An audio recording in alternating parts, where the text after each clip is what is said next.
All by myself, I'm sitting here all by myself, busily making videos for you people because I care and I know you need me. So, once again, I had no idea what I was going to do for a video tomorrow, but I just feel like I have to do one every day. And then I was watching something on YouTube and they were talking about somebody being indicted by a grand jury, and I thought, here's something I know I haven't talked about before.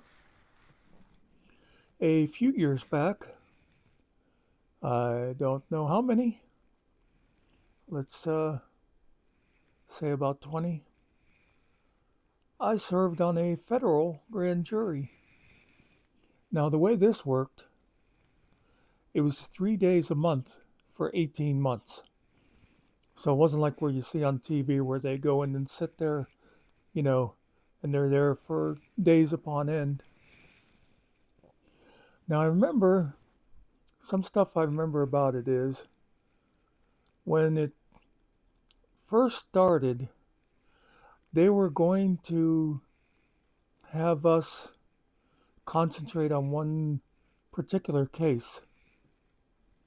Um, and it was a big, they were after a big drug operation.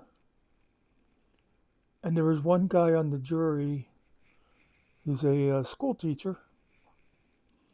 And so often names would come up and he'd go, "Oh, hey, I had him in school. Oh, hey, I know him." So they ended up moving us off of that. And I'm glad because I remember that case was, seemed like it was going to be a boring way to spend 18 months because they were going through a lot of technical financial stuff and that. So then they had us where it was, each time we went, it was like just a variety of things. And it was really interesting. But I guess first I should tell you, because I know a lot of people haven't done this, how grand juries are chosen. Um, Basically, I think, if I remember, I think there might have been about 100 of us there that day. Now, this would be for the Western District of Pennsylvania, and it was held in Pittsburgh, which I enjoyed because it was like a paid vacation 3 days a month. You know, I love Pittsburgh, so that was great. And because it was over, I think 75 miles was there, then they paid for a hotel room. Because I remember seeing a thing if I had been called, because I guess there's a federal courthouse in Johnstown, and if I'd gone to Johnstown instead, they wouldn't have paid me for a hotel room. And you got mileage also. So I always thought that was cool. I'd go out there and I stayed in the Sheridan Hotel right by the river. And I'd then hop the trolley down into town. And the hotel was right there. You had the Station Mall. I think they call it Station Mall. I might just be saying that because that's what Altoona used to have.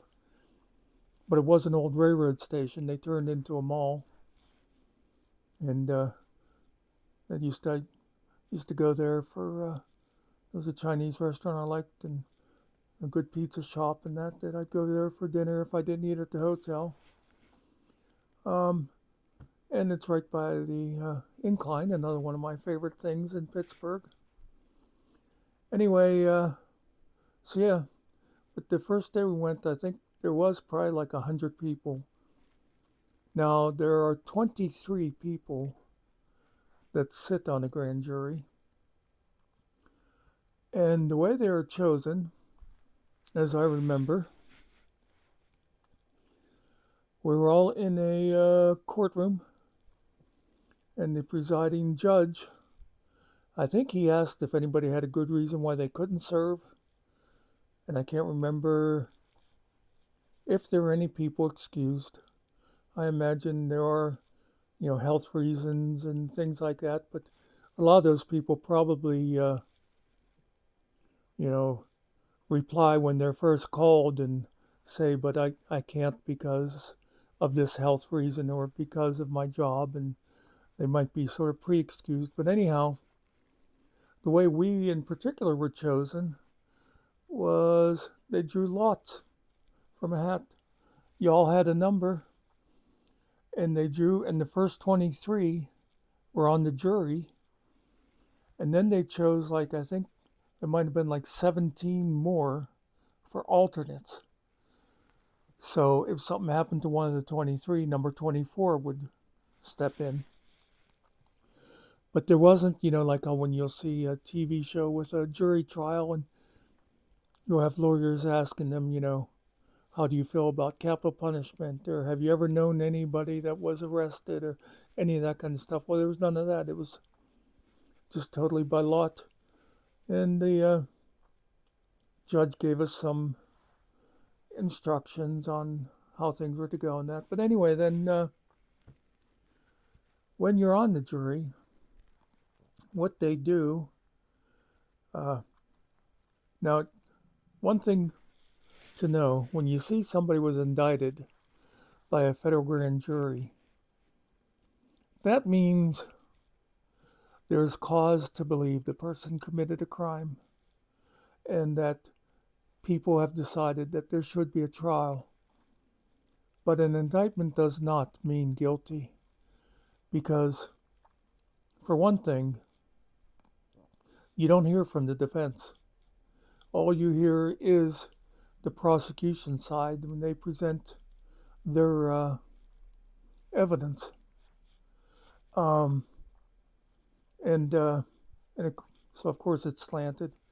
And also, a lot of people have a tendency to just go ahead and rubber stamp whatever the prosecution says, but you'll sit there and you'll listen to their evidence. Usually there'd be like cops or something. In our case, it was a lot of like FBI in that, since it was all federal cases. And then when they presented all the evidence, you vote, and it's not innocent or guilty, or it's not yes or no. It's true bill or no true bill. And if you vote true bill, then they take it to trial. If you vote no true bill, it doesn't go, but the prosecutors can always, the state attorneys, they can always try again. It's not like double jeopardy with a trial. They can keep going back to grand juries with new evidence and stuff. But anyway, like I said, it was an interesting experience. And I know it met some interesting people.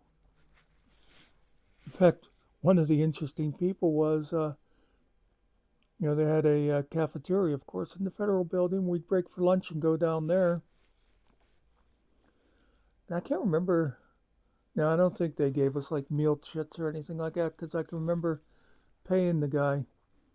But the cashier in the cafeteria was blind. And you'd think, how could you be a cashier and be blind?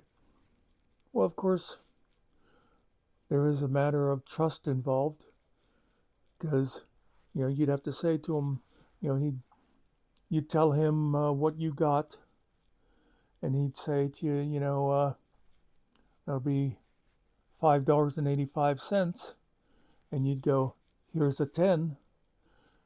And what he did, any money you handed him, it like went under the drawer. It did, like in usually in a store, if you hand them a 10, then they'll put the 10 back in the 10 slot.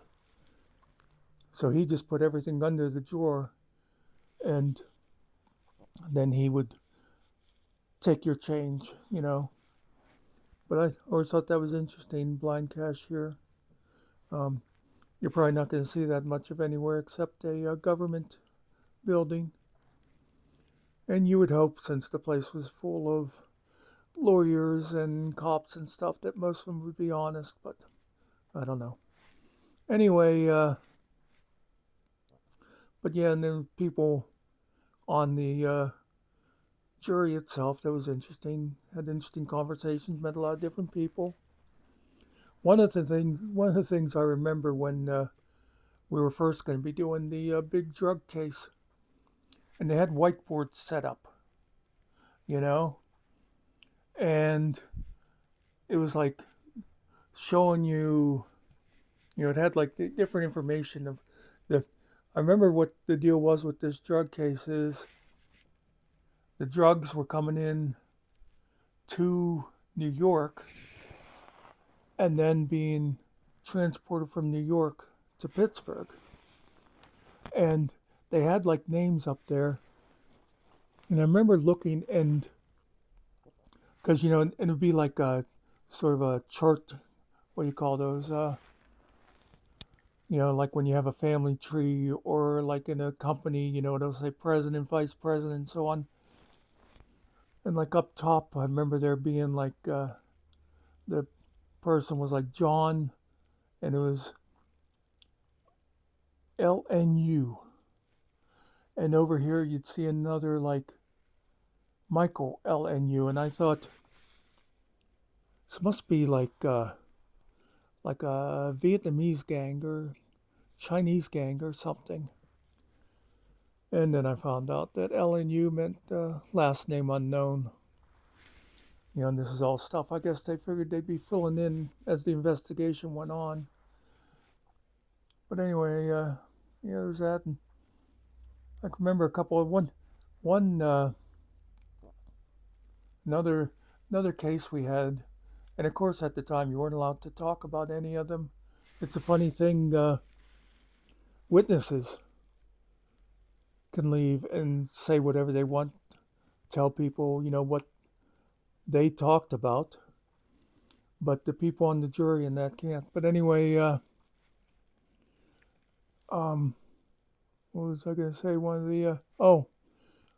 the ones was there was a gang of shoplifters, and they would go into places like CVS and stuff, and they were good at they'd steal like toiletries, hand cream, bath oil, all that kind of stuff.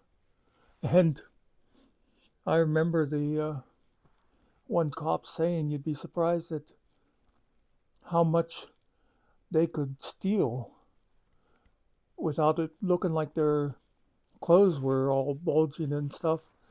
And what they would do is they sold the stuff at flea markets. You know how a lot of times if you've gone to flea markets, I remember, you know, me and Mike used to go a lot to flea markets and auctions. And I never liked the places, I always called them the professionals. But you'd go and you'd see like where they'd have like all kind of, like that kind of stuff, store-bought kind of things. And, you just figured they'd buy them all on, like returns and stuff, the kind of stuff that was it like Ollie's and them sell, that but anyway, apparently some of those people, that's what they were doing, was they would go and set up at flea markets, and of course people would go there and it obviously was all brand new stuff, and they'd go, wow, this would cost me $5 in the store and this guy's selling it for $2. Anyway, that was one of the cases. And there was another one I was thinking of that I remember. Oh, another one that was interesting is a medical fraud thing. And it had to do with, I can't remember now if it was a nursing home or if it was a group of nursing homes. And it was Medicare fraud. And what they would do, and by the way, are you guys hearing like a funny audio thing? Something's like squeaking in my ear, and I don't know if it's just my headphone or what. But anyway, um, they what these places would do, and I can't remember a good example. I'm trying to think of something I can do here to. Anyway, basically, let's pretend it's a car, but instead it'd be, I don't know, their ostomy supplies or something. But let's say um, I sold you a car, and you were getting getting paid by. Uh, yeah, I'm trying to make this make sense. Basically, okay, here's how it would be. I'm selling you the car, but instead of charging you $20,000 for a whatever, a what a 2018, you know, Ford Slub. Instead, when you got the invoice, it was for one carburetor, one exhaust system, you know, 8 spark plugs, you know, one, oil, on and on and on. They would, they were charging Medicare by the parts. And of course, imagine a $20,000 car. You go and try to buy that by parts and put it together yourself, you're probably going to spend what, $100,000? So that's basically what they were doing to Medicare. They listed it all by parts and were cheating the system that way. But anyway, yeah, so it was a interesting experience. Um, I think I think some of the times when I went out, I'm pretty sure I'd hook up with Pam and or Bobby when I was out there and go get dinner or whatever. But a lot of times, you figure they they wouldn't pay me to go out to stay in the hotel like the night before, so I'd drive out and go to jury and then have to go to the hotel. So like by the time, like especially like the first day that I'd go there, by the time I was done with the jury for that day and got back to the hotel and that, I didn't feel like doing a whole lot. But anyway, that was my experience with federal grand jury. I remember one thing they said about it is once you served on one, you'd never be called for jury duty again, and I haven't. Um, but yeah, I just thought when I was reminded of that today, I thought that might be something a little interesting because it's not an experience that most people have had. And even if you've served on a regular jury, as they call it, a petite jury, it's a whole different kind of setup. So I hope you were entertained and informed today. Peace out.